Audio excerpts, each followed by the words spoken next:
Hello, everyone, and welcome to episode 48, the podcast of Five Rings, your source of enlightenment in the realm of video games, tabletop, anime, film, and tech.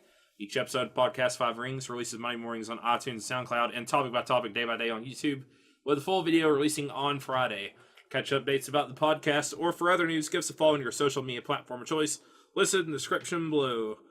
I'm your host, GM, and overseer of Podcast Five Rings, Obsidian, joined tonight by the wall that will not fall, Tetsuo. I didn't do it this time. You didn't do what? I don't know. Whatever you're accusing me of. You just burnt your fish, that's all. He didn't do it. That's what he just Didn't said. do it. That's the important part. You're just a didn't do. Or whatever. What is it? I don't know. I'm failing my memeology here. We got the Dark Fortune Duelist meta. Don't worry, Albs. We'll get you back on track with memeology 101. That's our first topic, right? Yeah. We're just gonna talk about class memes. on memes. All night. All night we're going to talk about memes, baby. Dude, if you did you couldn't do like it would be its own major at this point. Like you could do a major on memes. You could easily do it. It's just a branch of communications. That's all it is. I totally would have wasted money on that. I majored in law and I took a minor in memeology. Yep, there you go. And we got the resident wildcard, Mao. Greetings and salutations. Welcome. Hello there, Captain Spock. Or whatever. Was that one of the Star Trek greetings? I don't know. Okay, you're just... I don't think it was a Star Trek. Okay. It's just a greetings. Like, I believe it's a greeting, yes. You said greetings and salutations. I would hope so. It's been 2 weeks. My brain doesn't work. As I explained to the guys before we started recording, pollen has invaded. It's invaded Tennessee. It's in my lungs. It's in my nose. Flowers are breeding everywhere. It's disgusting. All that plant sex. Mm-hmm. All up in my business. My car is yellow now. Yeah. What have you guys been doing? This week is WrestleMania week, so I've been been watching wrestling, and I'm ready to watch more wrestling. Tonight is the only night that doesn't have something wrestling related for the WWE since Monday. Mao is ready to lock in this Sunday night. Oh yeah, it's gonna be like 7 hours. Is it that long? With the kickoff show, I think it's 5. It starts at 5 o'clock. God. What about you guys?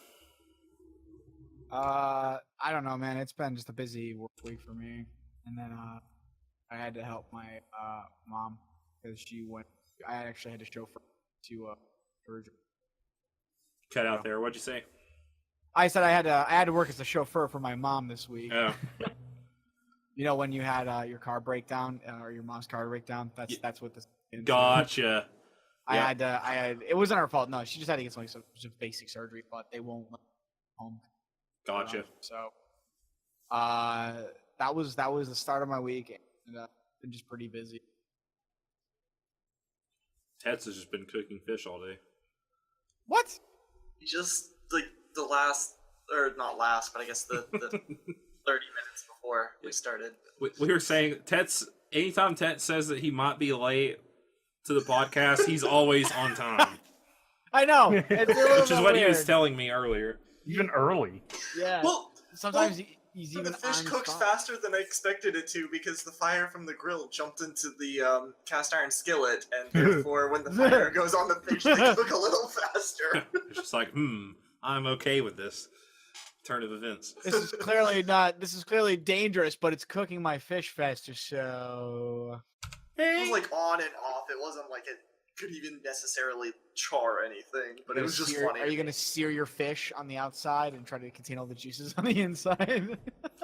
So good too. I tell you what. And there's this cat. Look, he wants that fish too. He wants. Oh god, they've been just bothering me all day about the fish. Fish, meow. Meow, give me fish, meow. Hey, I'd be doing it. Marinade I do has like garlic in it, and my cat. Sorry, tangents moment, but my cats love garlic for whatever reason. They love the smell of garlic, and they drive me nuts because we cook a lot with garlic. Yeah. Dude, do you like olives at all? We don't really get them that often here, but Just letting you know now that your cats, if you ever do get them, your cats might react to olives like they do to cats. That is a side effect. They just go insane. Yeah, it can happen. They will. One of my cats does that. I couldn't figure out why. She would always like get really sniffy, and then she would jump over into my lap as I got the olives there. And I'm like, "What's going on?" She would sniff it. Suddenly, she would start going. I'm like, "What the hell?" So I looked it up, and it turns out green olives, specifically green olives, although black olives can do it to a far lesser extent, can replicate for some cats, not all, for some cats, the effects of catnip. So, Interesting. and I love olives, so I'll sometimes bring out olives and I'll just like snack on them because they're nothing. I'll Yeah. snack on them, and suddenly my cat comes peeking around the corner. He's like, "Hey, I heard you you know had some about some olives in here. Yeah. What's going on in this thread?" Yeah, exactly. That's hilarious.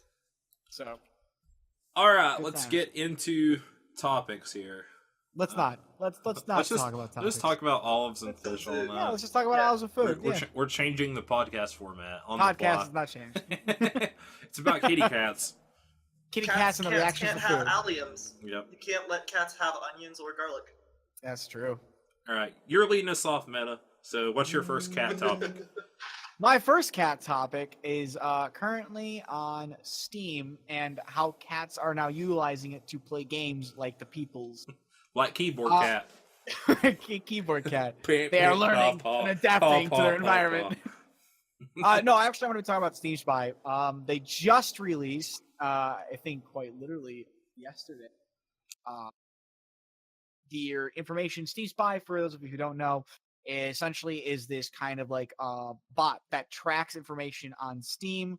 But it only tracks, but there are some like fine print of that. But the TLDR is that it tracks information on Steam, posts it up, lets you know like what people are buying, who's playing, revenue that was found in these games, and they just released their 2017 information that they actually presented at GDC 2018 this year. It was gathered during February, so we have all this information pulled out from 2017, and they have done this, I think, for like 3 years now. So they actually have 3 years of information to compare to. I'm going to get some of the obligatory fine print out of the way so that everybody knows what we're going to be talking about, which they actually call it that. I just realized. They only track owners and players, not the actual sales. It can't track DLCs or MTX. For those who don't know, that's downloadable content or microtransactions. It is technically impossible to distinguish between games sold on Steam and sold elsewhere or given away for free. So just to make note of that, for the purpose of the article, they're just measuring the market Steam controls and not the sales coming directly through Steam. It's got about a 98% confidence range, but it is very inaccurate for small games, especially ones below 30K. Geography on the Steam Spy relies on self-reported data, so only engaged users fill out the country field in their profiles. Therefore, the geo data is inevitably skewed. It means you actually say where you're from, otherwise it's not going to. It is a very poor method of tracking refunds, so will not. He didn't even release the data on that, so this will not be accounted for at all. It did use 3-day samplings, but for this one specifically, he used 10-day sampling, so it's more accurate than normal. It only uses public profiles to gather and estimate data. 99.9% of profiles on Steam are public, as posted here. Steam Spy is always lagging by at least 4 days, so it's completely inaccurate for any new titles that came out during the time this was taking off, or when he was gathering the data. So you'll have to take that as for account for anything that might have released out in February. So the first thing he talked about was just the market on it. He's talking about it's probably been one of the best years. 2017 was apparently one of the best years for Steam. Every single metric grew. Games sold, the audience, and the total revenue. They made $4.3 billion this year. Just off games. Yeah, just off of games. Sales, that's not counting That's not deals. net, is it? No, it's not net. Just off of the games. Gotcha. It's the total Steam revenue for paid game sales, and that's just an obviously rounded down estimate. And remember, and again, it does not count downloadable content, microtransactions, or other in-app purchases. It's probably a lot more. Yeah, it's probably a lot 'cause more. Depending on the game, like even their free games have, the Team Fortress and whatnot have hats. But Meta, where's my Skylanders on Steam? They actually even it's funny you mentioned that, Mal, because they actually make mention of that in a little bit below where they actually talk. Oh, about, really? Yeah, they actually state that if you add in the F2P titles and add in apps purchases, you're probably looking at a total number well over 5. Yeah, because microtransactions make a lot of money. Oh yeah, micros. I mean, I think we've talked about depending on the game, but yeah. I mean, we've talked about it before, but I think microtransactions, when they first finally started getting really introduced, they tripled the gaming market. CS:GO Go might be on top if they did. Right. Yeah, they're pretty big. So that being stated, in comparison to last year, it was 3.5 billion in 2016. So that's to give you an estimate comparison. That's Still a lot. 7.7 billion more. 700 million. That's $700 million. $700 million. I mean, it's because PUBG came out, right? Yeah, it's That's 600 million right there. Yep. Obviously, of course, this all comes from Steam, so anything that came through like third-party sites and retail, they can't estimate for. So any games that they will talk about in here are only through Steam. I do wonder how much, at least retail PC game sales are. I would think they're not that high anymore, but maybe. I don't know. I still actually go to retail to get a lot of my games. I don't generally download them unless they're like a small file, or if it's a game I really want to have a copy of. So, I think a lot of like GameStop and stuff stopped selling PC games and stuff though, like, or at least a lot less. They do really anymore.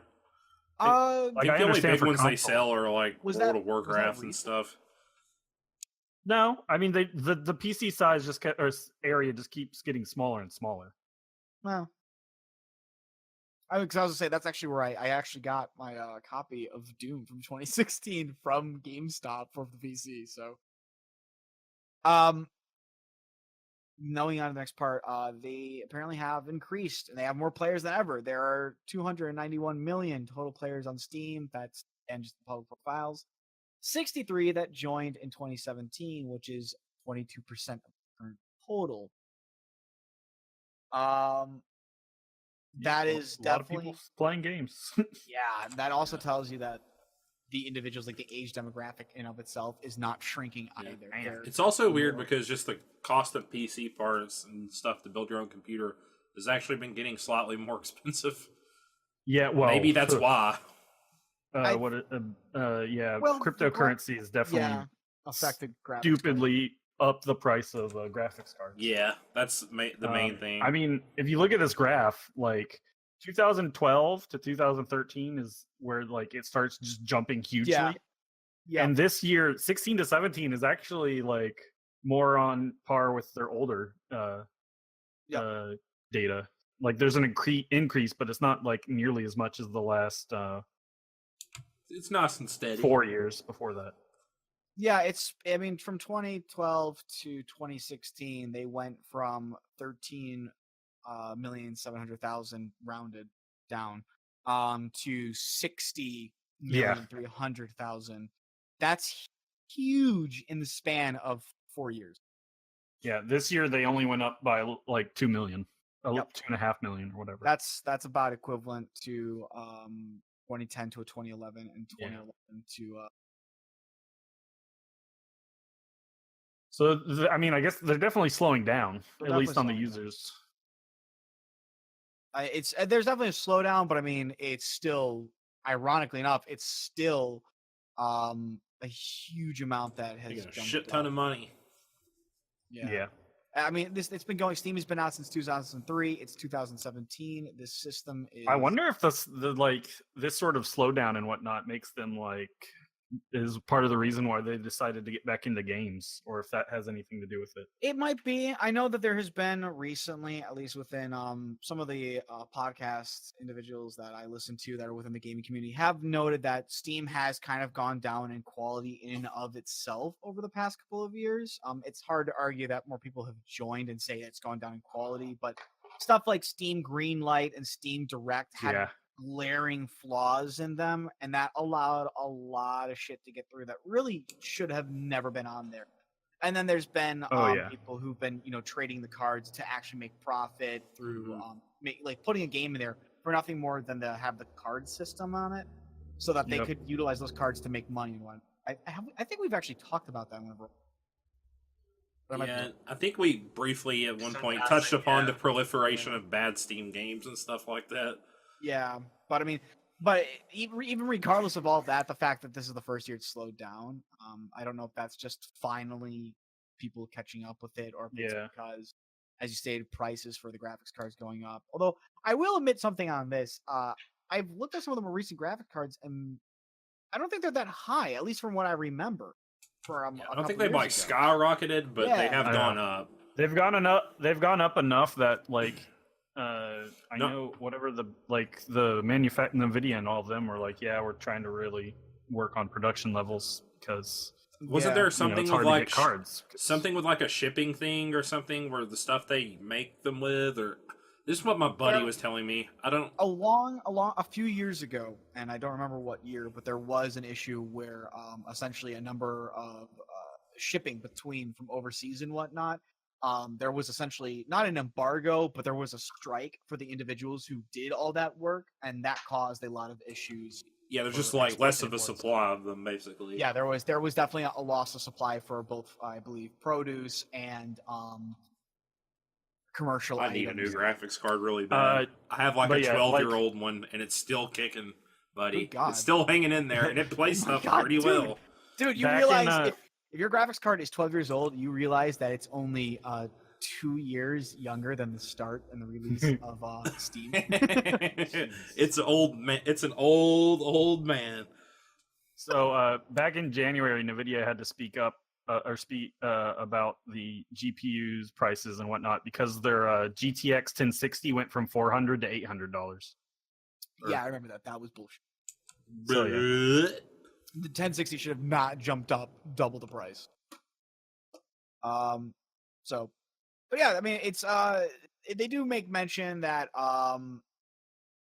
new users by years, 57 million people have been playing anything on Steam in the last 2 weeks when they took their data. It's smaller than most single games like Minecraft or League of Legends, but I mean that's pretty huge. The fact that some, not people, most. Yeah. The really big games. Yeah, it's still smaller than, but I mean that's there's not very many. Grand Theft Auto, 57 million people playing on a platform is pretty freaking big. Grand Theft Auto, is this year or overall these game numbers?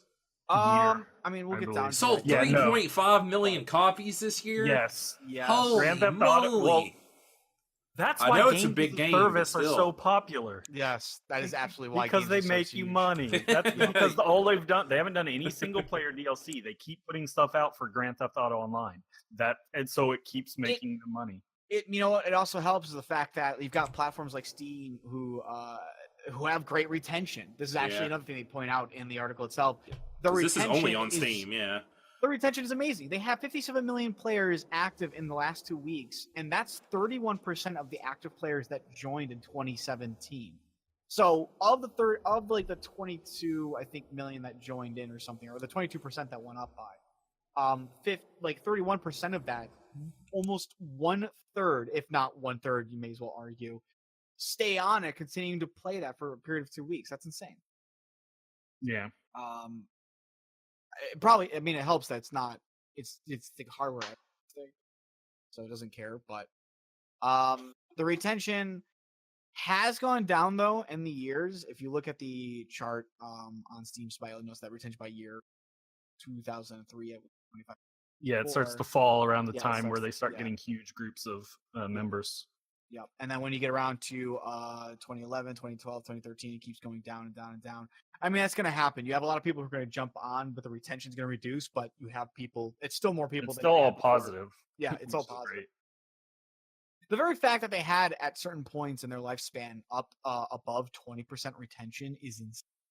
That's huge.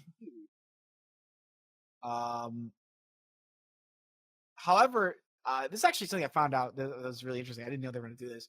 Apparently, new users buy less. New players are essentially going in, getting on the platform, but they're buying less games than older accounts. So anybody who joined in 2017 were effectively as a median average, were buying one game, but on the mean average, 3 point. Yeah. But that's incredible to think that like your average person is essentially just buying one game. Well, look at I think that people's could huge also collections. I think that could also play into the fact that games are now marketing or moving to games as a service thing, like PUBG, which is like one game, but it's something someone plays, or that's all they play. Yeah. It was really funny too, because if you think about that, that's actually something that's been done more overseas, and specifically China, Japan, Korea. I think to a lesser extent the Philippines, but could be wrong. That is something that's actually not uncommon. Is that there is generally you pick up a game and you tend to just play that game. That's actually something I have read articles with, and I've actually talked with people from those countries for a few games, because I used to play Planet something, Fantasy Star Online 2, and that was something that I got the chance to speak with a few of the Japanese that were playing the game. And then there's been like games like I remember what it was called, Gunblade or something like that, or Gun Wars. It was something. Squally and hard the game. It was a Korean based game, but that was also a thing that I got to talk to some Koreans who knew English in there. This was years ago, but I got to talk about them, and it was interesting to at least ask them, like, so it was like, this is the only game you play? And the general answer was yes, the only thing they play. They would come home or do whatever they did, and they would get up and just play. And that was no, it was Gungrave. Gungrave? No, not. It's actually it's an actual game now. I don't think it's Gungrave. Sword Art Online is real life. No, it's not Gungrave. Definitely not Gungrave. But I mean, this is interesting, and as you're right, as you say, Mao, it's kind of cool. It's odd, but at the same time, it's interesting to see that we're now starting to move towards that service, which means people are just dedicating themselves to less and less games. Yeah, and those are like the big games on Twitch and stuff too. Are always those kind of games. So yeah, makes sense. I mean, it's if you look at the chart below, you can see like the median games by year. In 2013, you had 15, and 2071. But I mean, if you look at the median number, it still shows it only still translates for those years. It still only translates about one game per year, ironically. So even while you might have somebody who's got like 15 games, at like in 2003, might have people with like 15 games, they would still technically really play one a year. Although on average, I've probably bought more than. I mean, I have bought more than that, but still. I mean, you got the Steam summer sale, the Steam winter sale, the Christmas sale, and whatnot. I mean, it's what all my friends will just go. I bought like 10 games on Steam sale. I'm like, dude, I just know I won't play some of those, so I'm not going to waste. I can't remember the last game I bought on Steam. I may have been. I bought Guilty Gear a few weeks ago. Did you buy Divinity 2? I got that through Kickstarter. Oh, shit. Well then, yeah. I don't know. Might be Baldur's Gate 2. We should all open up our Steam libraries and say how many games we have. That I way know the audience can judge us. The most recent game I just picked up was PixArt. I did it to play with a friend. It's all right, Meta. We won't judge you. I'm so upset with myself, but I said I would play a game with them of their choice, any game they want, and they say PixArt, and I looked at it and it was like it's still in alpha, and I was like, son of a bitch. But I dropped the money on it, and I'm so upset. I only have 13 games in my library. I promised, and I kept through with my promise. You only have well, I guess with your graphics card. That's another reason I haven't bought a lot of computer games. Yeah, if I invested in a new graphics card, I'd probably be more incentivized to invest in more games. But I also like just playing on a large TV. Playing on a large TV is great. That's why you hook it up to a large TV. Because then you can go and sit anywhere in the room and you can play the game and it won't matter. But on a smaller TV, you have to be like... I'll say this. A lot of games don't make their text grow. Once you put it like on a bigger TV, the text still stays the same size and I still find myself squinting to read stuff. That drives me nuts. I remember the first game I bought on Steam, Dust and Elysian Tale. It's a good game. Oh my god, it is. It's freaking good, dude. Holy I love that game. Shit. Dude, it's got furries, but it's good. Yeah. Oh my gosh. Yeah, it's a really good game. I won't kink shame you, Obs.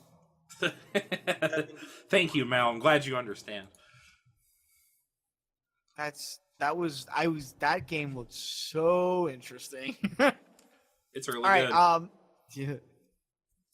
They have, however, this is actually really cool. More games have been released than ever. There are 21,406 games on Steam, probably more now. That's a bad number. and that's 7,696 of them were released in 2017. Yes. 39% of all titles. This is going to go, I'm going to just say this right now. This goes right back to Steam Greenlight and Steam Direct as being issues. Yeah, this is a problem. Yeah. Because they have no sort of quality control. There is no QA. Where's your standards, Valve? It's how many of those were just asset flips? Yes. How much? Yes. That's pretty much what it was. A lot of them are asset flips. If you go onto Steam right now and try to search for a game of a specific type, it's actually a very hard to find something that is of quality while still matching your criteria. I know, because I have tried searching for a very specific game. That's why I stick to very popular games on Steam. It's really hard. And I almost never look for something new on Steam. It's usually something I already knew about. If you look at the front page of Steam, you'll often see a lot of the same games end up getting recycled back through when they're starting to get downtime and there's not a new stuff that came out. You'll see games like Ark Survival come back up, or PUBG get thrown back to the front because those games are trending and hot and always going on. And you'll notice that when you do searches, those games will tend to come up at the top, and you'll find a lot of the same games are the most popular ones that come at the top, obviously. But when you really start trying to dig into Steam, you'll find it's just a lot of crap for the foundation of the games that are actually worthwhile. And you'll realize that even though they've got this huge number, there's actually really only a small amount of good game in there. So this actually is a problem. But and this is kind of where this is kind of where it's funny, because Steam sales are heavily skewed at the top. The top 100 game, and that's 0.5% of all titles, accounted for 50% of all revenue on Steam in 2017. Because there's only so many AAA games that come out a year. Yeah. And there's only so many of even the AAA games that are good. Yeah, there you go. Or that are even on PC. And that goes right back to the issue of why all these 21,000 games and 0.5% of them account for 50% of all the revenue. That's insane. And we'll go over those games right now. We're going to look at top 20. Public Player Unknown Battlegrounds is obviously at the highest with $600 million revenue. It sold almost 28 million copies, which is ridiculous. Yeah. Yep. And then you have Counter-Strike Global Offensive at 120 million. Grand Theft Auto 5 at 83. And then from there, we plummet down to 41 million with Call of Duty World War II, Sid Meier's Civilization, Witcher 3, Wild Hunt was actually number 6. Here's my favorite number on this list. Divinity Original Sin 2 sold for 37 million and 1,004,000 copies. That is an indie game backed by Kickstarter. Yep. The fact that is number 7 on this list is amazing. It's so good. Divinity 2 is so good. It's also getting a console release now. Yep. Well, it was always gaining it, but they actually finalized it. I just saw someone report on it today. Yeah. I have my gripes with the game for certain things, but for what it is. Yeah, for what it is, it's bloody amazing. Oh my god. And I've been playing through that game on stream with 3 other buddies right now, and that's been an absolute blast with all of us just controlling our one character like it's a tabletop game, and still fighting and trying to strategize how to do things together. It's probably been some of the most fun. Is saying because I'll ask my buddies hey, you cast haste on me, and then I can use my free action to cast haste on you, and we can save an action point to try to utilize to beat our enemies. The strategy is just really fun. It's absolutely fun. Followed by that is TC Ghost Recon Wildlands, Total War Warhammer 2. I was actually surprised by that. Yeah, I'm kind of surprised it was so popular. Yeah, it's actually very popular. I didn't think that was going to take off as well as it did, but it. The release model has been a little weird with the way they've been releasing the it's sort of got 2 games I don't know. Yeah, they did it weird. I know what you mean. It's kind of like they had Total Warhammer 1, and this game is an addition to that game, but it's also its own game. It's really weird. Then you've got Middle-earth Shadow of War, and then you have another Tom Clancy's Rainbow Six Siege. For some of you who love this game, will be Nier Automata. Then you have Ark Survival Evolved, which is another indie game, which is really cool to see. They actually that game has done well. an ongoing Yep. early access game. Are Ongoing they early out access. of early access yet? I believe they are out of early access Okay. now. I mean, it's been out for so long, I just haven't Yeah. kept up with it. I think it is out of early access now on whatnot. They just released Pix Arc, which is what I was just talking about. Oh, I see. But thankfully, they at least have a track record. Yeah. After that is one of my personal favorites, For Honor, ranked number 14. Even if I'm salty about certain things, but fighting game salt is always involved. No surprise there is Assassin's Creed's Origin at 15. It was a wonderful game. It did come out near the end of the year, so being on that list is fairly impressive. Yeah, I mean that's you're absolutely right. A lot of people did like the Egyptian theme as well. Yeah. So And apparently, it's like one of their best too. Yeah, I mean, it's they finally really waited like 2 years to release it. They a finally game or took something. time with one of their Right. games. After that is Resident Evil 7, which I'm very glad to see on this list because Resident Evil 7 is great. I Seriously. wish it was third person. It's like one of the best games. It seriously is one of the best games. It feels so Resident Evil. It's wonderful. I promise. If you want a horror game that has your campiness and the love of it clearly put back into it, get freaking Resident Evil. All my buddies are playing Vermintide, and I can't play it because it's first person only. So I forgot. Yeah, I heard that's really good. Dark Souls 3 is on here. It was really rightfully. good. It's really good. Rocket League was on here. That's another one. That's another like. It'll indie. probably perpetually be on here. Probably. I mean, they've sold 818,000 copies. And it's been out for a while. Yeah, it's been out for a while too, but it's still up there.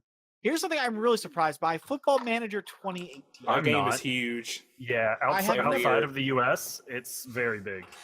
Really? Yeah. Yeah. I did not know. It's I like didn't one of notice the it and FIFA are like the two biggest games outside of America. I mean, probably. FIFA kept the PS2 around for like until Yeah. I can't even remember how long. Like that was like the last game to be made for the PS2 was like a FIFA game. And then for the ending part here, Laureus Cuphead. It's good. Yep. It's a good game. People like it, even as niche and hard as it is. It's still the 20th on there. Yeah, it's a fun and game. that's just the top 20 games of mine. There is technically 80 more games out there that account for the remainder of that 50% total. So Yeah. they're not all that surprising. The top 10 games were very safe. There's about 22 million gross revenue was required to break into Steam's top 20. And Yeah. 22 million revenue was required to break into Steam top 20 in 2016. So it's not changed between 2017 and 2016. It's the same. So these games are probably not going in. What is more interesting is that sales are going down, at least in regards to when it comes to indie games specifically, more so than just games in general. Prices are going down, however, with them. So it's kind of interesting to see that is like even though the sales are going down, prices are going down with them to try to match that. Unfortunately, I think you have to in that data includes all the crappy games. Yeah, which is unfortunate. Yeah, so I mean that's probably part of it because indie games can't advertise. No. So to find indie games on Steam, you've got to go through a lot of crap, like you were saying earlier. Yeah, a lot of crap. I'm not joking when I say that is a fight. Just get yourself a nice glass of wine, maybe a nice dinner to go Make with a it. night of it. Yeah, make a night of it because you're gonna have to. You want to wade through that war zone. You need to set aside a time. It's not doing bad though. I mean, the gross revenue to break in Steam's top 2,000 was 150K in 2017, and that changed. That's 10K less than 2016, which was 160K. So honestly, they're not doing bad, even with the changes in the sales and the prices going down. But it is reducing in like what is required to get into those top 2,000.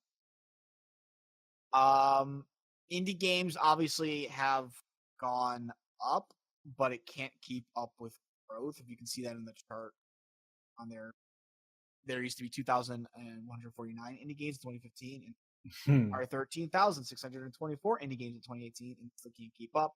Most of them, obviously, a big chunk of those are just games that suck or just to flip, money. So that's unfortunate. They get stuck thrown into there, but that's all you can do. Yep. However, I mean, they did say in the beginning though that certain games below a certain profit level don't really get tracked because they're True. not really easy. Or at least not tracked accurately. Yes. So we'll say one thing that I think is interesting about this particular graph is at regular intervals there's a peak. It looks like there's a time of year. Yeah. Maybe the big sale. Probably a big sale. It looks like it happens. It looks like it's less so a time of year because if you look at the bottom of it, you can see. Oh yeah, no, that's it's right like the middle of the month. Yeah, just after the middle of the month every month or so. Every couple of months because it goes like 07, 2015, 10, 2015. Oh right, yeah, this isn't monthly. It's like so it looks like every few couple of months they just spike. I mean that makes it's every like quarter, which makes sense because they have like quarterly Steam sales. Yeah, that's true. Okay. That's probably what it is. Yeah. So, and then new games by month. If you look at that chart, it skyrockets around 2013. In 2013, Greenlight came out around 2013-03.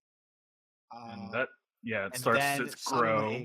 Suddenly 07, and then when it kicks into gears 09, and then 2013-11, then you get to 2014, and then suddenly 2014-03, you get spikes going up, and then it just skyrockets. It's exponential. Yeah, with Direct. Just yeah, Direct is huge. The moment that came out, that thing exploded so quick. Yeah, it's for better or for worse. But it just came out. So, Direct versus Greenlight is an interesting one. 7,696 games released in 2017. 864 of those games were released in September 2017 alone. 55% average month-over-month increase in number of new releases since Steam Direct. I don't know how to feel about that. I mean, with Direct, I mean, is very clearly not something that was good because it suddenly allowed people to just jump in there with games. Greenlight was good, but it could have been a better utilized system, but at least required people to greenlight it to say like, okay, you can be sold here because a lot of people are okaying it. Direct is just skipping a fair amount of that, and it's now just allowing people to get it right in. So, my favorite chart right here is going to be games in 2017 by Max Price. I like these charts a lot because it's going to be followed by my other favorite chart, which is revenue by Max Price, with and without PUBG. In 2017, we see games that were sold. The most games that sold were actually around $9.99 or $10. Is essentially a sweet spot for a lot of those indie game loves that sold around 4,579 games. Only 96 or $59.99. 49.99 saw 108, and then it kind of just increases. Everything kind of increases from the high end right till $10, and then once you get to 4.99. It starts to kind of go up and down as you get to eventually games. I am surprised by those numbers based on that fact that 2017, like only 96 games were released for that price. That's only 96 of them, but I guess it makes sense as well. So, yeah. Revenue, however, the highest revenue. Max price in 2017 is actually at $29.99, taking up 25% of. I wonder why. I wonder why too. So, for those of you who don't know, that might be because PUBG is around that price range, and they kind of only had like 600,000 above like the second place person in sales and whatnot. So you can, or not 600 million, 600,000 million amount over there. So. You can get that. However, second place was actually $19.99 or $20, and then third place is picked off by the $60 price range at $16.87 and $15.9, respectively. Without PUBG, however, suddenly the $29.99 range rockets down to $13.70, and the king is the $20 range, leading just slightly over the $60 range, a difference of 1%, with 19 being the $20 and 18 being $60, which I thought was very interesting. Because it shows us, this is actually probably my favorite one, only because it kind of shows us that, barring PUBG, because that's a phenomenon in and of itself, a lot of people are buying games either for the $60 price range or for the $25 price. The prices that are closest are the $15 range and the $30 range, coming almost quite literally 0.28% different in each other's price range, and it kind of just falls down from there for the $10 range and the $50. But $60 and the $20 are really interesting because it seems like that seems to be numbers that people really don't mind, and I'm interested. I really want to see like more statistics come out, like why those two price ranges succeed so well. That is something I want to. And then we go into like a Steam hardware survey, which shows that 64% Steam users speak Chinese. And China's a big place. It's a big place. Last I've heard, pretty large in size. I believe, as a famous man once said in Princess Bride, never start a land war in Asia. And that will be the reason why. There's a lot of people there. 18% of Steam users speak English. So, and that's, mind you, the Steam hardware survey only covers Australia, China, the UK, and all of North America, not counting Mexico or Central America. Yeah. So there you go. That's actually a pretty big amount. Obviously, there's other people in there, but not enough that they were able to pull that information from the hardware survey reported. And as a note, though, Steam is technically not officially available in China. They're only allowed to operate in Hong Kong. So, of course, obviously players from mainland China will say, I disagree, and still play Steam games anyway. Yeah. China players and games, they actually start going a little bit more about like what China is and some of the information. I don't leave that alone because then they do a comparison to the US. I mean, really what it comes down to is that on average, a user from China, the USA owns 6 times more games than an average user from China.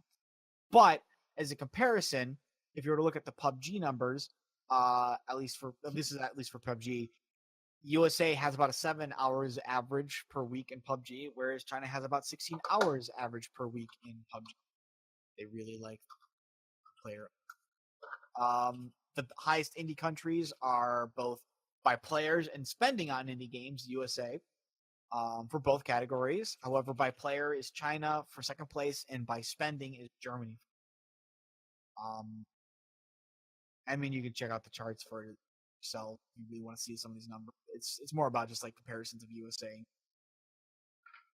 And that's kind of where it pretty much ends off at. They've got a summary at the bottom if you just want the TLDR of everything.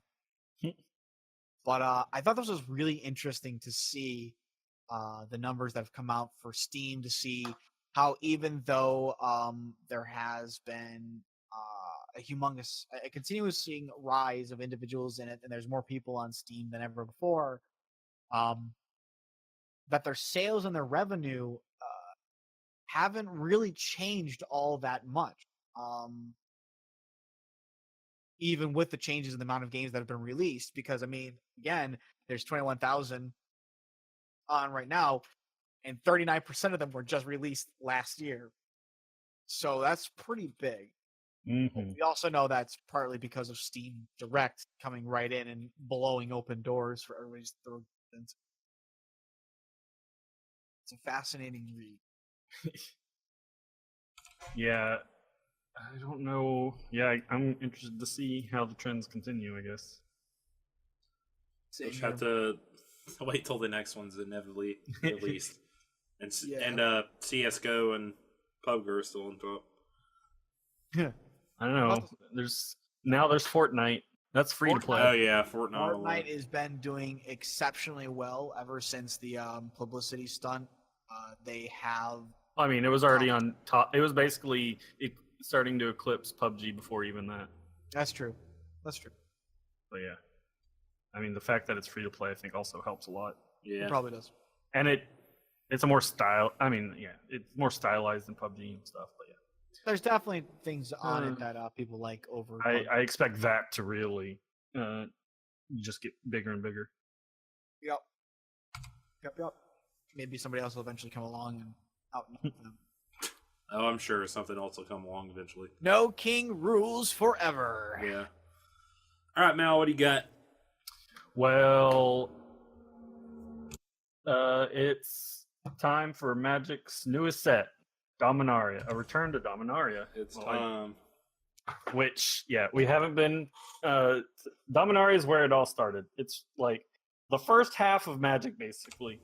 Yeah, it was for a while. Of its 25 years was in Dominaria. It's their biggest set. It's where like their biggest stories have taken place.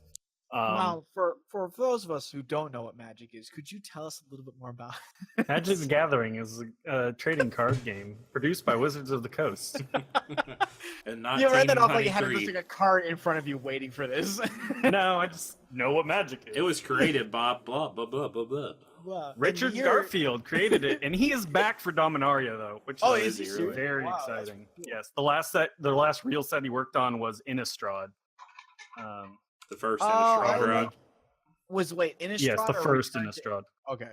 The first one was the last one he set in 2011. He's got Mark Rosewater, the head designer, was talking about this, that he's got an open invitation to come work, and they're like, we'd be happy to have them anytime he wants to work for him. And then whenever he's asked, he's like, yeah, I'd love to work for him anytime they ask. So they're both just sitting there waiting for the other. So he's like, you know what? Hey, you want to come work? Or you want to come work on this set? So that's how he's on Dominaria. But yeah, it comes out soon. How soon? Didn't actually look that part up. Mal, Mr. Prepared. Oh yeah. Finally got you. He just got Mythic spoiler up. That's it. Yeah, not the website for actual Magic. I want to immediately talk about to you. It should be yes, it should be out the 20. So the pre-release is the 21st that weekend. So the next week is when you can actually buy product, the 28th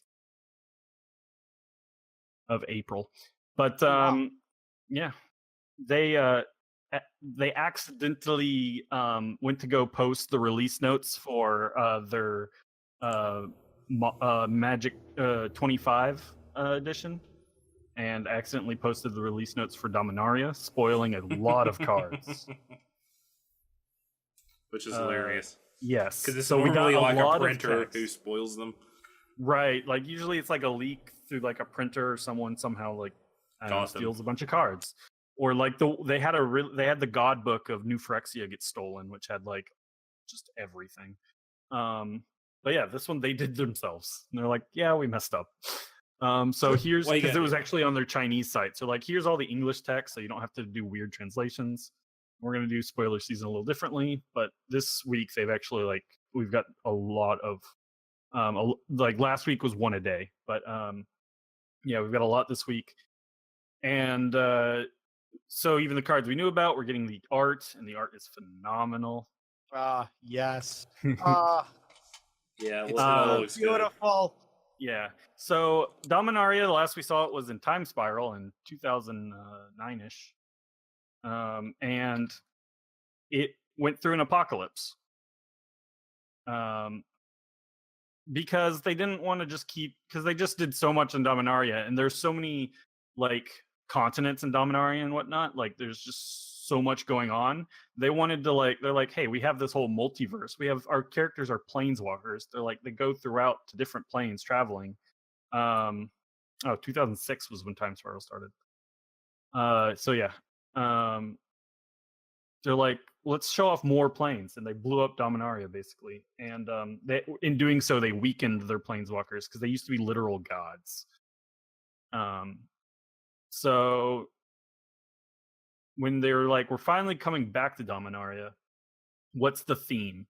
And they're like, because it's not just like the Egyptian plane or the Gothic horror plane. Yeah. they're like, what's its theme? It already does so much. And they're like, well, we've done so much with it. It's now, and they also just didn't want it to be like post-apocalypse. They're like, we want it to be defined by its history. So like history is basically its theme, which it has a lot of. So some of the new mechanics show that with the first like new one being sagas, which are this weird enchantment. It's got a weird new design for the card where the text is the art and text are both vertical on the card. And like it tells a story from Magic's history's past where you play it, it gets a counter on it. And then the next time after you draw your card, you put another counter on it to do the second step, whatever it tells you, and then the third, and then you sacrifice it. And like each step can be different. This mechanic comes direct from Richard Garfield. I thought they showed the prototypes on Monday, and they're a lot weirder, though. They do a lot more. They're a lot more busy and whatnot. Yeah. So they kind of simplified them, and I think they're really cool. Yeah, they're interesting. Yeah, and they all have amazing art because they're all like either statues or tapestries or something, or like something like somehow to tell a story. Like they're not just like a person doing a thing, but like, you know, the statue of Gerard, or the interpretation of Gerard killing Yawgmoth. Yeah. They also have historic, which is directly tied to them wanting to do history. A historic spell are artifacts because they have a lot of things from swords and magical trinkets and whatnot that all do things. Or like a giant planeswalking ship, the Weatherlight, shows back up now. So historic are artifacts, and then legendaries, which legendary creatures and whatnot are important people, and then sagas, which are telling the history of Dominaria. So there'll be a card that's like whenever you cast a historic spell, this card gets +1/+1 until end of turn, or it might get a +1/+1 counter, or return a historic spell from your graveyard to your hand. And then they're also bringing back Kicker, which is a very basic mechanic in that it's just you pay the Kicker cost when you cast the spell, and you get the extra effect. And it's basically a lot of other mechanics are a derivative of the Kicker, but it's been around for a long time. That's the return. Yeah, it's like a staple in almost any card game. We'll see some kind of effect that's somewhat like that. Yeah. They also are doing legendary sorceries, which you can only cast if you have a legendary creature or planeswalker on the field. They all are like legendary effects from Magic's past, basically, and they're all the whole cycle. There are 5 of them, one for each color. They're all done by Noah Bradley. He did the art for them, and they are just fantastic. Yeah, the art is just really good. Mm-hmm. They've also made like some changes on some templating, and then they have a new frame for legendary creatures, and it's just an amazing set to look at. Like, I love the art and the power level. So we got all of the text for a lot of cards. Like half the set, I think we got the text for early, but we didn't get the rarities. So people are like looking at these cards and they're like, "Oh, this card seems so good. This must be a rare." And then it gets spoiled as an uncommon, and people are like, "What?" So yeah, a common consensus is the power level for this set is quite high. Good. I'm tired of these other sets. But yeah, so I've loved everything I've seen about the set. And story starts off with, the recent Planeswalkers. The recent breakup after Nicol Bolas scattered them to the wind. Well, everyone but Jase met back up on Dominaria. So it's it takes place as Jase is on Ixalan. Yeah.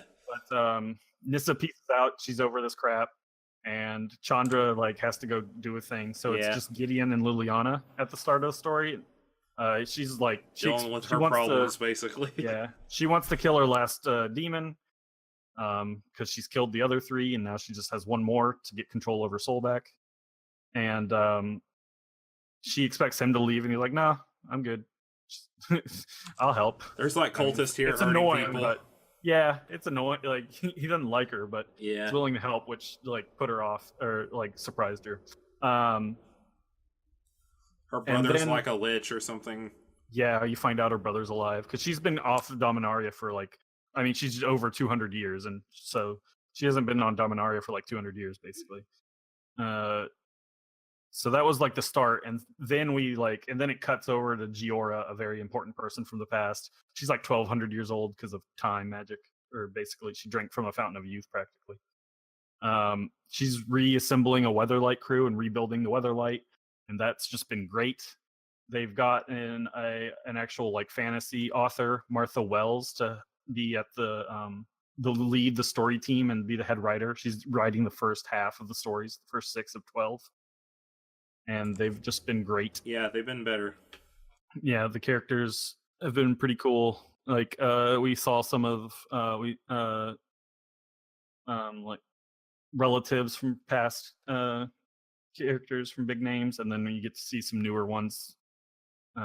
Just I've been pretty impressed by it. Well, I'm super excited that Lana War Elves is back. That's what I said before. Yes.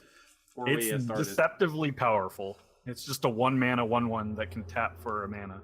Yeah. So on turn 2, you have 3 mana. Yeah. There you go.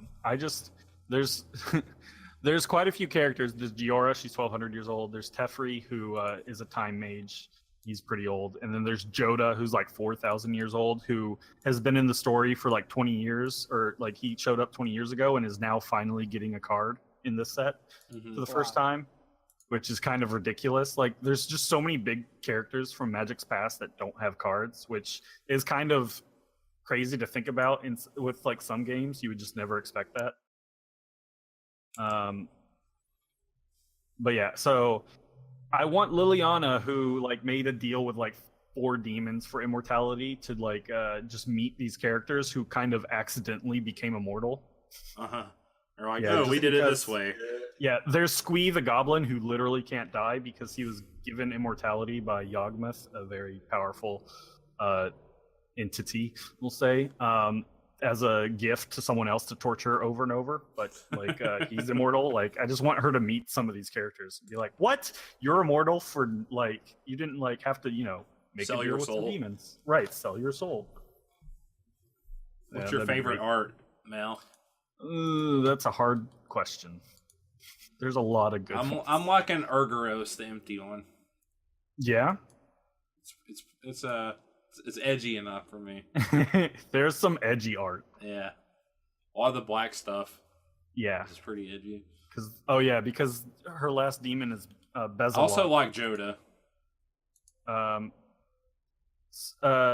Liliana's last demon, Bezalel, he's taking credit for all the big bads of the past Dominaria, basically. Yeah. Like the first story is like someone's like, this Black Blade was forged by, or was about to say forged by Dickon Blackblade, and someone else in the cult cuts him off, and they're like, no, it was forged by Bezalel. And they're like, oh yes, of course. Like he's like anything that any past villain has done, like he's taking credit for, which is kind of hilarious. Yeah. So yeah, and he rules the Cabal, which is like a thing from past history, and just the death cult, and I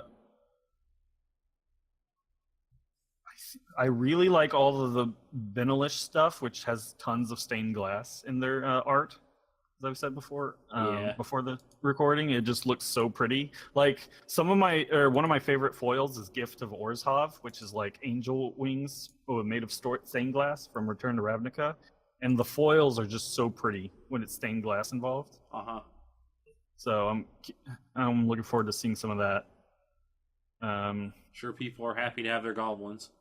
Yep, goblins look real powerful. We got some real good reprints with Siege Goblin Gang Commander, Warchief. Goblin Warchief. uncommon. People were like, Tribal Goblin time for drafts.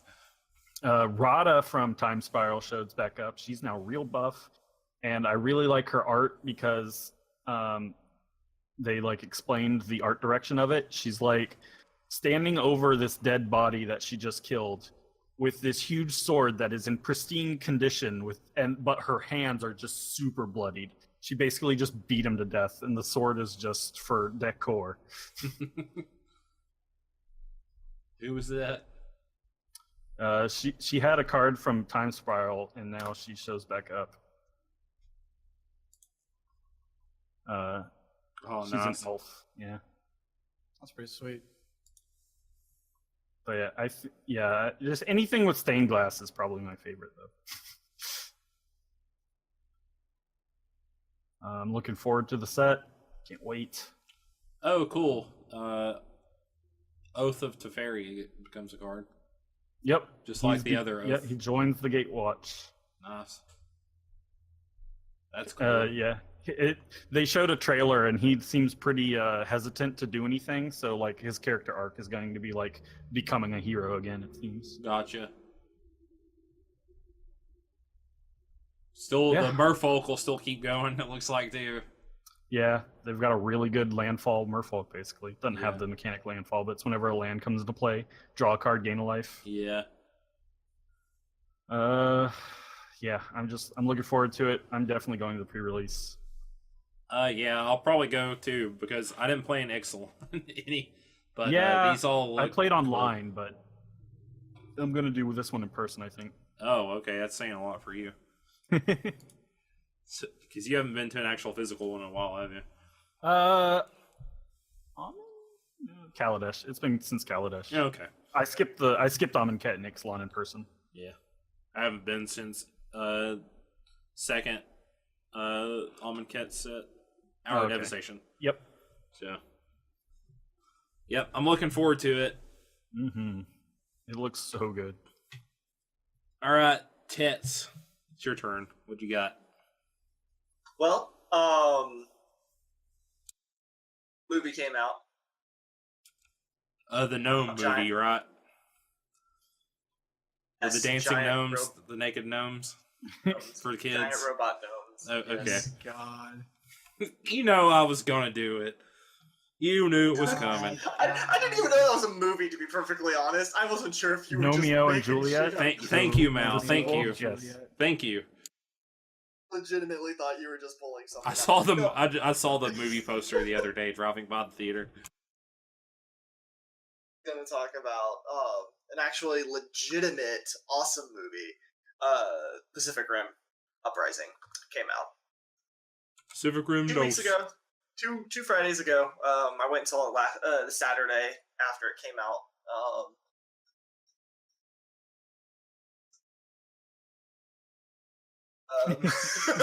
I mean, it had giant robots. Yeah, giant robots. All you really need. Like, you could hand me anything, and as long as there's giant robots involved, I'm probably going to be okay with it. Like, just exaggeration, but not entirely. Yeah, it did have its you would expect a sequel of Pacific Rim to have, because it's not like the first one was all that I guess there was definitely giant leaps of the imagination you had to take in order to get to your giant robots punching giant monsters, which I was happy to take. I know a lot of people weren't as keen on it, but yeah, I remember going into the first movie like, I expect to see giant things fighting. That's all I really expect, and that's what I got. So I was happy. And if that's what you approach this one with, you will also be happy. How did I word this before when I was describing it? They recognized that it was a bit of a weakness of theirs, trying to... It's really going to be hard to give you a sound foundational story, and that can offer what they're trying to offer. So they kind of swept the story explanation stuff a little more under the rug than they did in the first one. One of the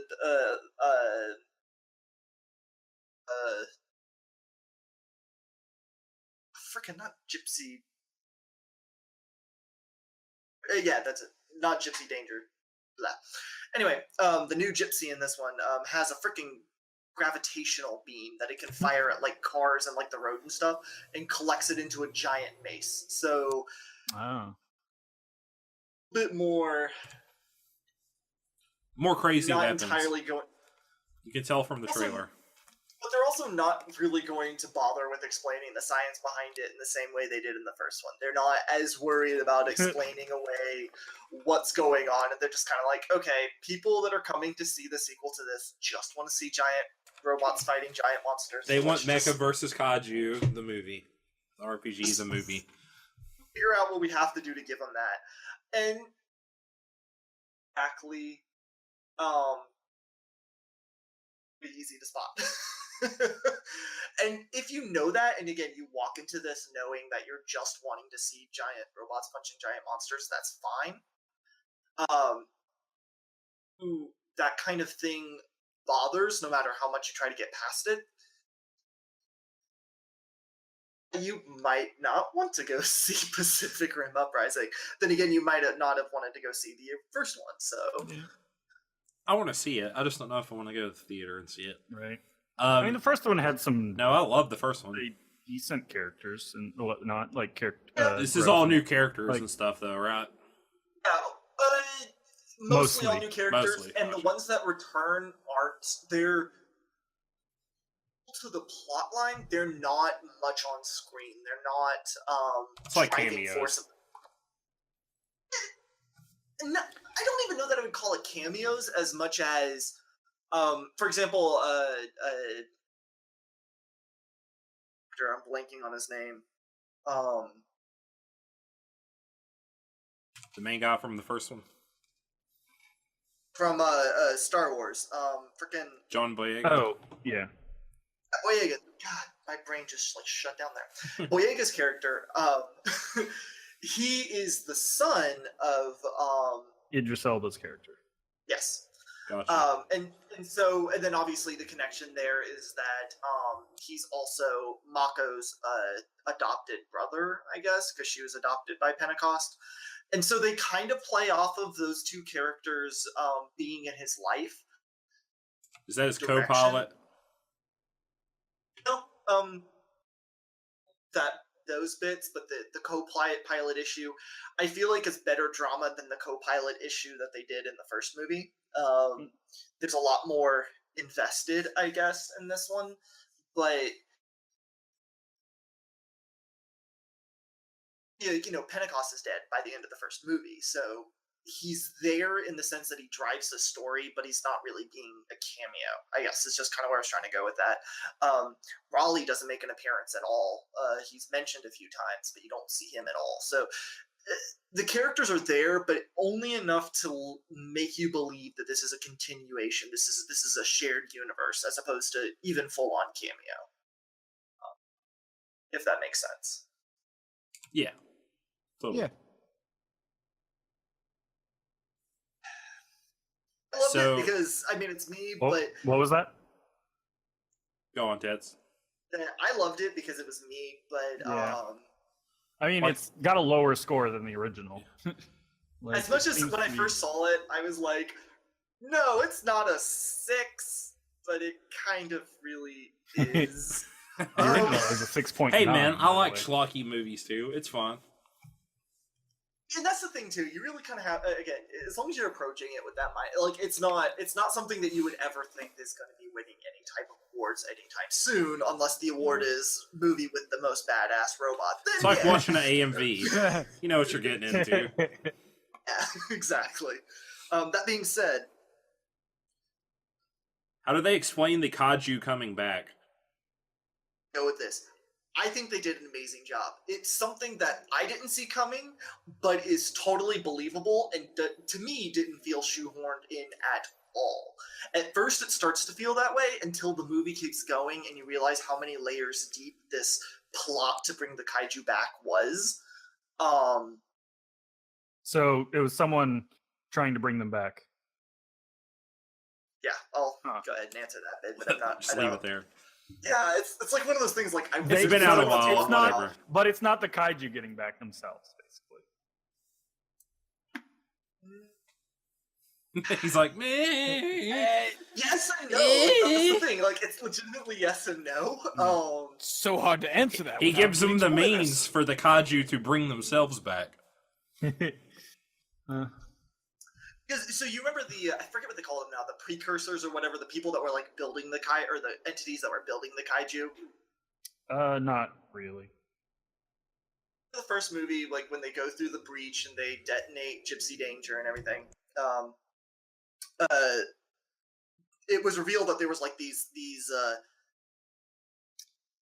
I forget what the race was called, but essentially this alien race that colonized worlds and then like just devoured everything on it and then went on to the next one. But the way that they like prepped it for themselves was by sending the kaiju in first to wipe all the life off the planet. And so they've orchestrated a way to come back. I see. That remained at the end of the first movie. How do the fights compare? Better, I think. Very good. That's like something that's definitely you want to know going into this kind of movie. Yeah, the fights were very well done. They introduced a few other lines of so not only do you get more marks, but within like the marks, because I don't know how much you really remember. They had like the Mark 1s, Mark 2s. I think Gypsy Danger was a Mark 3, and Eureka Striker, the one that was digital that got shocked out by the giant ape thing, he was a Mark 5. But you see a Mark 6 and a Mark 7 in this one as well.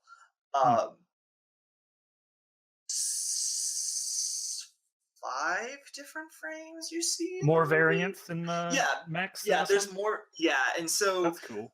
The fight scenes, they start allowing more and they do more cool things besides just the one fight scene in the first one where multiple people work together and then, 3 of them get crushed right from the start.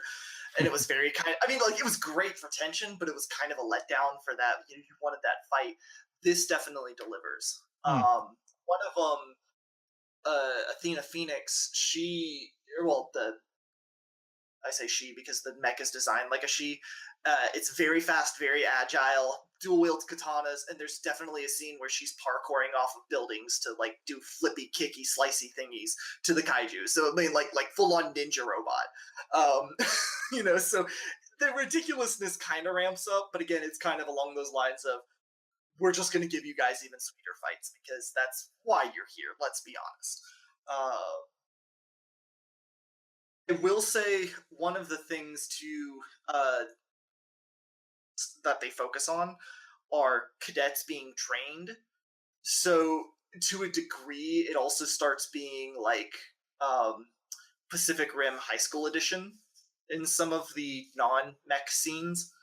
And then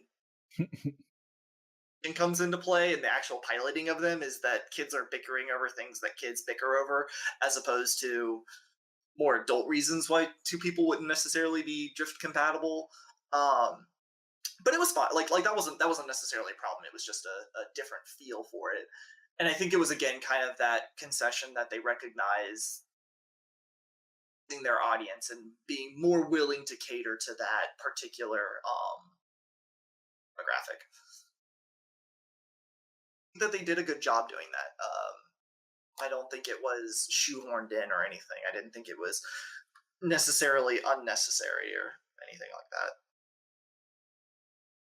It's just making you want to run Mecha versus Kaiju again, right? Oh, absolutely. I got so many ideas. We haven't completely decided on a monthly module for April yet. I would be fine with that. So, yeah.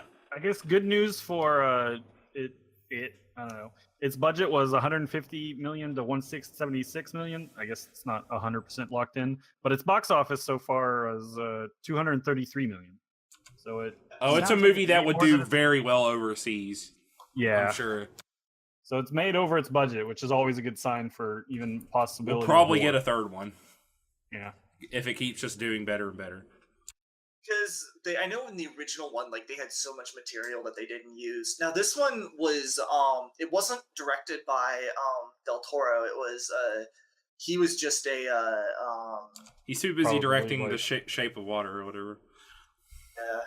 And winning an Oscar. The shape of water. That new Ningyo card. That new Ningyo card, man. Let me tell you. I saw someone immediately post a meme that was, "This is what happens when The Shape of Water goes bad." Because it's a Ningyo with a guy in a headlock. Yeah, it's hilarious. But Del Toro was like they he was like a consultant, probably, right? Yeah, consultant. Producer, it looks maybe. Like he served as a producer. Yeah. So, probably did help with the world building. He's also capturing those babies to give them to Norman Reedus. Right. Boyega was also like one of the main directors or producers or something. Oh, really? I think you have something pulled up now to look at to say that. But I was pretty surprised. Producer, yes. His producer debut. Oh, nice. He's probably just a really big fan of the first one. Yeah, probably. It heard so. Overall, I recommend it. But it's one of those ones where if it was made with less budget than the original. Huh. I wouldn't have guessed that, actually. The first one was 190 million. Yeah, my buddy really liked it. Yeah, the production quality on this was definitely a notch. I assume like CGI has gotten better in 5 years too. Yeah, right. That's definitely part of it. Yeah, 411 million is the box office on the first. So we'll see. I guess I don't think it'll do that much, but it could get probably 300 not at this point. Yeah. Well, how much did you say it was already? 200 and what million? 233, but a lot of box office is from the first weekend. Yeah. Right. Yeah, I might go see it. We'll see. It's if you don't think it's something you want to see in theaters, I kind of want something to. You should rent. I would say. I mean, it's probably a pretty good spectacle. Like, yeah, it would be a lot more enjoyable. For sure. Yes, I would say that 100%. Like, seeing some of the fights on the big screen is just like, and just like in the movie theaters when like the sound just washes over you as the buildings fall, and you're just something like, that probably hurt it was or like Ready Player One is another probably hugely visual movie. Yeah. Which I have no interest in seeing. A renter for me, just because I usually can't go to theaters, but I made a special concession for this one. There you go. And it all turned out for you. Look at you. All right, let's get on to my topic. I don't have some really cool, hip, new stuff like these other guys here who talk about all these relevant topics. I want to talk about something that's, we've had this a while in the gaming market, and I kind of want to think has this run its course, or is it a gimmick, or do you guys think that we're actually going somewhere with this? I want to talk about virtual reality gaming. This is I kind of got the inspiration on this topic when someone potentially leaked. It hasn't. We don't know for sure, obviously. There's no telling. Yeah, there's some details about the PS5. And one of the things that stuck out to me the most when, like, the 5 details they talked about were that it would have integrated, like, VR capability in the system. Which says 2 things to me. One, that if this is true, the PS5 is going to be freaking expensive as crap. And 2, that this is just VR, which I'm not a fan of.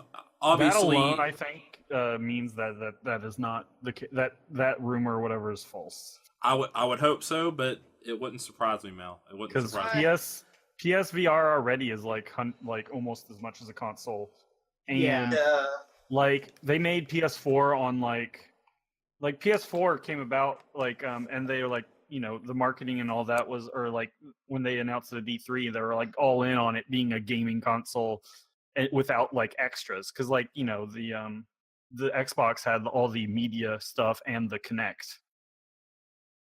Like, yeah, I remember that. That was a lot of people were very happy when they stated that. Right. No, we're not doing any of that for our machine. It's gonna be a gaming console. I don't know. Maybe they fell in a bit too big for their britches.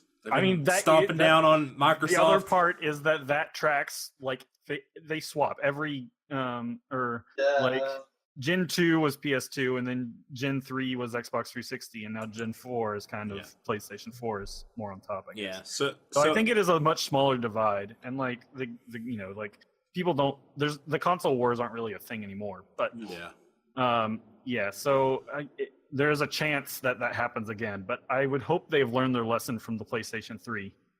Yeah. So what do you guys more think about, like, where VR is going? Can it be an actual thing? Is it going to like sell systems? Is it a gimmick, or is it like actual real deal business? I just don't like it because, like I was saying earlier, I can't play first person games, so I definitely can't play virtual reality games. Yeah, I think that's a big part of it, is just how there's still, I think, a big wall for users like that. And then the feeling of getting sick and whatnot. Yeah, because even people who don't get sick playing first-person shooters have that. Yep. Yeah, there's actually, I believe, I don't remember what the term it's coined as, but it is a motion sickness. People are actually getting this. The tummies. I believe it's called VR sickness, and it is a reaction to the fact that what your eyes are perceiving, but your equilibrium, understanding, is not lining up and corresponding to the brain, and it causes people to get a motion sickness. It's almost like you're on the deck of a ship and people get seasick. That thing is happening to people. Their body isn't able to comprehend the fact. And I'll admit I play with VR a bit, and that's even happened to me while playing some VR, and I don't know what the hell I did, because I was fine, and then suddenly it just hit me. I just turned, I looked at something random, and suddenly my body was like, no! Yeah. Stop! Cease! Desist! I get the same feeling when I read in the car. Yeah. Oh, Lily gets the same problem when she reads in the car as well. She can't read in the car. It'll actually give her motion sickness. Yeah, that's what it does to me.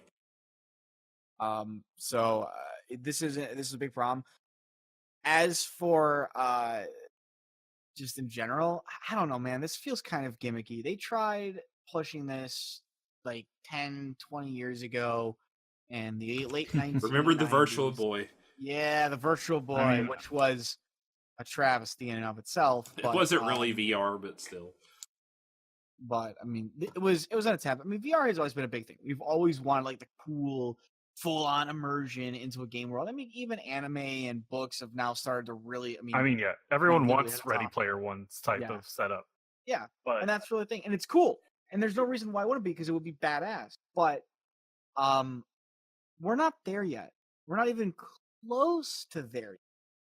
It takes a giant-ass console to house a game world that looks even remotely good, set within like 50 gigs or more of information. But Meta, I want to die in the game, so I die in real life. How am I supposed to get that? How am I supposed to get You set up something that detects when you die and rig it to a gun. Yes. It just shoots you. Right. It pulls the trigger. How ironic that I was stabbed in the game but shot in real life. Oh no. Some series of unfortunate events. Yeah. I don't know, man. I think VR has always been kind of this more magical thing in our minds than it really is going to be. It's like 3D TVs. Yeah. Like 3D TVs, which are also stupid. They're just hard. I mean, it's just not only is it not even at the level of what we want or what we wish for VR to be and what it's currently at, it's hard to program. Like the way some technology is seeing things and you've got like the VR for like the headset where you just take on the face view of a character in the game. That's okay. But that's not really taking into account what people want. And they want is the fact that they put them this headset on. and then suddenly you're in this virtual world, and like all your motions mirror your own motions in the real world, or your mind thinks those motions and those motions. That's what people. We're not even close. We want augmented reality. I want to put on my Google glasses and go catch Pokemon on my Pokemon Go. Augmented reality, I think, is far closer to. It's more doable. It's more doable, just because it's taking what is already a part of reality and just augmenting. It's harder to make a virtual world than it is to just change or modify the current. And I don't know. I think it's still got a bit to go, and I mean, as long as there are a lot of companies behind it right now, so as long as like that keeps up, I think it could get there. Are we really getting AAA games? Well, yeah, that's what I was going to say, is that the game side of things, I think, still lacks quite severely. Like, there's some good stuff. Like, Super Hot is pretty good on the VR. It's supposed to be RE7 is supposed to be really good VR. RE7, but like, we're not getting dedicated AAA games for it either. Like, so how about that Final Fantasy 15 VR, the greatest VR game of all time? I think it would take a game that's built for VR, like not even for consoles, but I don't think anyone can take that risk, or maybe they probably even shouldn't. Like, they probably shouldn't, considering the cost of what games are nowadays. It's insane. That could potentially kill the. I could see it in another like year or two, maybe even, or I don't know what necessarily the generation cycle of these VR systems are, but like the new, was it the Vive, or whichever one was coming out that was like wireless, like some more iterations on that sort of thing, to where it like slims down, gets cheaper, I think will be a much larger impact. That's a problem too, that they're so expensive. Yeah, like the hardware and the software are just not there yet, I think, on both sides. That's exactly. I mean, like to give an example, like when you're trying to, one of the biggest issues they had, at least for the bot, when they were doing the whole Kinect thing, one of the biggest issues that they ended up actually running into was that screen projects out. I mean, in the simplest terms, I'm grossly simplifying. It essentially projects out this 3D grid, and then it takes account into depth on this 3D grid. That's why you always have to be standing in a certain area for it to work. Biggest problem they ran into was the elbow joint. Because if your hand extended out, guess what? It also took a notice of your hand as a joint as well. But if your hand extends out too much, it starts to blur what it can see, and it starts to mix and match what the hand joint is and the elbow joint, which caused issues for detection problems, which meant that it not only didn't know where your hand was supposed to be because it was trying to differentiate between the two, but it also meant that it may not go with a confirmation through a reaction or a button press or something because it wouldn't be able to differentiate. Now, that problem's not really an issue anymore because now you've just got like the little controllers and whatnot, but that's something else that's there as well. Is you have to have these stupid little controllers in your hand. You gotta have your moves around. You gotta move around. You're essentially doing dual Wii sticks at this point. All right, you have to like have a dedicated area because you have to set up the you have to hold the things, but you also have to set up the sensors. Yep, and the sensors have to be able to detect you because they're still utilizing that as well because they're still detecting. Yeah, the PS4 one's a mess. Cords everywhere. All over the place. What and that's what I was thinking. That's what I'm saying with Mao on this one. Is I think this is just something that like the software is not there. We need people to actually try to design for this and really invest in. Yeah, I mean, if you threw enough money at it, you could get there on both sides. I'm like sure if you could, a $10,000 VR setup on the hardware, and then if someone actually funded a AAA style game for it, you could be there, but it's just too much of a risk right now, or just like no one wants to take that. Like obviously do that, and it's not cost effective. Like you can't sell $10,000 equipment to users. No, you can't. I mean, that's why Google Glass hasn't gone anywhere. It costs like $1,000 for a set, and they kind of discontinued that. Yeah. So why? I don't know. I like the idea of VR though, because I still like the rosy nostalgia. Not the rosy nostalgia, there's really no nostalgia for it. I like the rosy view that we have. The rose-colored glasses. Yeah, it's those rose-colored glasses, but looking towards the future, less so than 2020 hindsight. We're getting a bit too far ahead of ourselves on it. That's really what I think it's at. Is that the tech isn't there, software just isn't backing it, and the hardware's not there for it yet. For what we have right now, it's big and bulky, requires tons of space, and what people really want, and this is what you really need. I think not even what people want. This is what you need for it to succeed. You need the software to back it, which Mal's already talking about. You need the hardware to back it. Mal also talked about. You also need in those, and more specifically, you need software that's going to get people to want to come back and play like an actual game, which comes into the AAA. You need it to be an actual game, something that people can download. But that's not the ideal that people want. Those worlds where they jump into it as a player themselves. They are themselves in this world, and yet it's still just that a virtual world. You need to also reduce the space that this needs to be done in. Not everybody has giant areas that they can set up. Especially outside of the US. Yeah, where especially. living spaces get so much smaller. Oh yeah, yeah. People need to be able to essentially do it in their own bedroom, and if you can't do it in your bedroom, that's going to fail. The price for this as well. The price, I mean, is going to vary because it's going to depend on what software is for and whatnot. But right at the moment, it's really hard to justify getting the price of this equipment to do what we're doing right now when there's nothing there to support. I'm sure the price will, justify itself if there was like awesome. It's really like you can't. People don't want to buy the system because they don't have the games to play on it. People don't want to make the games because not enough people have the hardware. Exactly. And it's its own. It's a snake. It's just not profitable right now. I mean, you could also get away with like things like Fallout 4 and Skyrim in VR, and I think that's a good sort of if you're not going to design a full game, just remake some old stuff, but that style of game. I mean, it's just more immersive already. They should do No Man's Sky VR. That would probably be actually really good in VR. It probably would. The other thing I think that also needs to be really taken into account with this kind of tech and is, of course, whoops. It's phone calls. Shut the up, phone! technology. Shut up, phone! You're not on this podcast. The other thing I was going to say that you need to take into account is not even on the side. You have to take to shoot. No, I just lost. Yeah, you're cutting out too. Phone, I've railed me out. It was cutting you out. Discord too. The phone's just ruining everything. Everything it's killing me. That's what it was doing. I was gonna say. I think I'm not gonna remember this. I think it's on the tip of my tongue. I can't remember it. I don't want to waste time on it. But I think just the VR in and of itself just requires. You've got space. You've got price. That's going to be affected by it. You need. Oh, I remember. The motion sickness, that needs to be taken care of as well. That's huge. Just motion sickness. Yeah. I mean, there's people out there who are either really sensitive to it or who are not.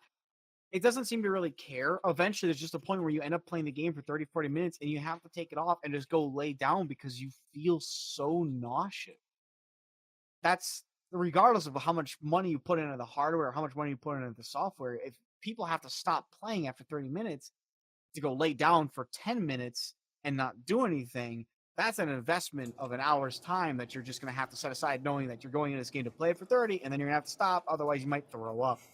The only way we can get past that meta is if we get on Sword Art Online level. Sword Art Online. Where it jacks into your brain and you're literally in the freaking game.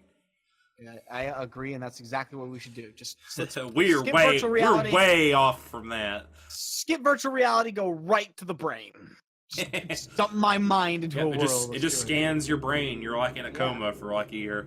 Absolutely. Or something. And then I wake up and you got long hair. You're in the hospital. You're hooked up to an IV. You stumble out. You start looking for your waifu. Yeah, I gotta go find my waifu because that's mandatory. Then you make a really shitty second season. I don't know why I decided to do that, but I really felt like I needed to do a shitty second season, so I did for some reason. And then I decided to continue the series on after that, even though it rightly should have ended. But I'm just decided that at this point, why not? I've gone already in all the way. You take your weapon and skill from the first game into the second game where they don't even exist. There's not even programming for them. No, it's absolutely not. It just doesn't make any sense at all. But I decided to just hack the system immediately. I backdoor through the RAM, and decide to just immediately create my powers that were there before. Get on it, Reki Kawahara. Make it a reality. Make it real. Stop writing your visual novels and make your game stuff. Bob, I have got the secret to the storyline of the future. But I don't know. The virtual reality, I think, requires just a lot of things that it's time. Unfortunately, virtual reality is just. They're playing with it. We want to do more with it, but nobody really wants to take a risk on it. And for good reason. There's not really a reason to take a risk on it. It's not. I mean, there's not even anybody out there I'd want to pay to try to take the risk, and I think that's a bigger issue as well. So let's just no not investor, do it. There's no investor out there that wants to go like, I'm willing to dump some money to see if this really succeeds, but who would I ask to do it? Yeah, and then to you really look at develop the people out there and you're like- technology. And then you look out there and it's like, well, there's really no developers out there that are even working on this. So even if I gave them all the money in the world and all the time in the world, it would end up, costing me anyway, and then it would still kind of sucky. I think this is just, we've gotten to that point where you can't really be too experimental anymore because there's too much money riding on that game of being a success and on a software and hardware that are both lacking. That's hard to do. Yep. We're The just real not there question yet. is how much of E3 is it going to take up? God. I don't know. We'll see. I'm gonna laugh if they make just a one-off comment at it. Oh yeah, and then there's also VR for it. That would be the on to the next real game. That would be a real signpost. Tell us Yeah. how it's doing. I think. Maybe we'll Yeah. see. Maybe that'll be what we have to wait till to see where they really want to go with it. I think E3 will probably be a good indicator. 'Cause we'll know if these rumors are true at E3 or not. Oh yeah, There's so much I don't stuff. think it's time for the next gen yet. I but don't yeah. either. I It's think we're not still time. at least a year off. It is probably. not time. Yeah. The hardware inside of it right now is fine. It does exactly what we need to do. We are still seeing games come out that are making better use of that hardware. There are no true caps to it yet. We have not hit that wall. We're just getting close to it, to the point where it's finally time to say, okay, maybe we need a better processor or something that can really put out, because it's not going to be graphics. I'm sorry. It's not going to be graphics this time that gets the real overhaul. Yeah, That was a it complaint can't from be. PS3 to PS4. The graphics, it's so hard to get any better now. We're finally kind of plateauing, if you will. And there's really no point. And we've seen that. We've also got to the point where we've also started to see where awesome, great graphics are not only immensely expensive to perform, but don't really guarantee a success for your game anymore. They don't even guarantee eye-opening, you're gonna get a lot of people to buy the game from the start because whoa, these graphics are great. They aren't anymore. That trend has died.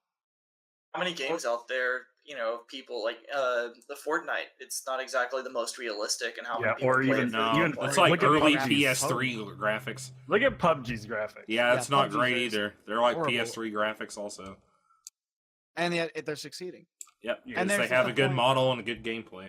Yep. I mean, there's a lot of games out there that are like that, though. There's a lot of games out there. There I are. mean, There are. for instance, to give you an example of a game, and this is why I say processing is more important. For Honor. For Honor is a game on the consoles that runs at 30 frames, but on your PC will run at 60 frames. This is something I would have loved to shout at them and said, reduce your graphics. Let me get a 60 frame version of this game and whatnot. Where that's something, if a new console comes out, I want to see. That's what I want to see. A new console that comes out whose processing power is so good that regardless of the graphics that they put on the game, they can say oh, and it's going to run at 60 frames. Yeah, I'd be fine with that. I have a dream that one day all games will be in 60 frames per second. But then they'll be up to 90 frames or 120. Then you 120 gotta do so that. Smooth. You gotta do that. Frames are so smooth, it's like cutting through butter. Then that gives you motion sickness or something. But I mean, that's what I want to see. I want to see where 60 frames become the norm, and it's no longer making accommodations to I'm with you. achieve that effect. That's definitely my preferred. That's definitely where I want it to go. Yeah, because about the only games that really run 60 FPS on the PS4 are your anime games and stuff. For Honor does it if you put it on the. There's some on the PlayStation Pro will run them. Yeah. Some games But will even run some, out. some, it still struggles to get up there though. It's not consistent. Or Except for some will Honor have the Max, some will have the option of you graphics can- or graphics or whatnot. Neo did that, and that was actually something that Neo was one of the first games to kind of. I remember when they first announced that. They said that we are specifically going out of our way to incorporate this for the system. You know who ruined it? It was Microsoft when they didn't stick with the Scorpio name. I'll forever blame it on them. They ruined the next generation of console gaming. They could have named him after such. Scorpio was an awesome name. That's exactly what they should have named him. It was such a good name, and Xbox, they probably honestly X. would have sold a lot more systems if they didn't name it the Xbox One X. I'm waiting till I get the maybe. Xbox 3 XXX. I'm No, just waiting. Not like a substantial amount, but like a few, like 100,000 maybe systems. That's. I mean, that's don't know, substantial, maybe. but yeah. Maybe. I don't know. know. I don't know. Everybody was know. laughing when they named it that. Everyone's been laughing at Xbox's naming system this whole generation. True. It's been kind of weird. But all right, since we're off on such a tangent, we're already off that on tells topic. me that we need to wrap this up. This has been episode 48 of the Podcast 5 Rings, your source of enlightenment in the realm of video games, tabletop, anime, film, and tech. Each episode of Podcast 5 Rings releases Monday mornings on iTunes and SoundCloud, and topic by topic, day by day on YouTube, with a full video releasing on Friday. We're on Twitter at Podcast5R, Facebook, P5R Podcast. Check out Meta and them stream, where he plays stuff such as the game he was talking about earlier that I can't remember, that I played. Yes, Divinity 2. I finally flubbed the again. game he mentioned earlier. I did it. I flubbed again. Even my short-term memory is becoming crap. It's all going. Just blame the pollen. Just blame the pollen. I will. It's a convenient scapegoat. It is. And we're going to be streaming. Oh, go on. You know what? You could also go with a number of other ones. It wasn't running at 60 frames per second. There was a full moon out tonight. I stubbed my toe. The dog was barking across the street. You got excuses for days. It's that damn truck guy next door. It's the damn truck guy. That one guy who's revving his engine all the time. Yeah, it's all him. All him. And we're going to be playing some Monster Hunter tomorrow or 3 days ago on Twitch, and it'll eventually go up on the YouTube channel. We're at Podcast of 5 Rings on Twitch. So check us out then. We'll be back next week with some more stuff. I don't know what it'll be because the news has been pretty slow as of late. Yeah, it's been kind of slow. We'll see. So we'll see. Maybe it'll be all discussion topics or something. But until then, we'll see you guys later. Goodbye. Later.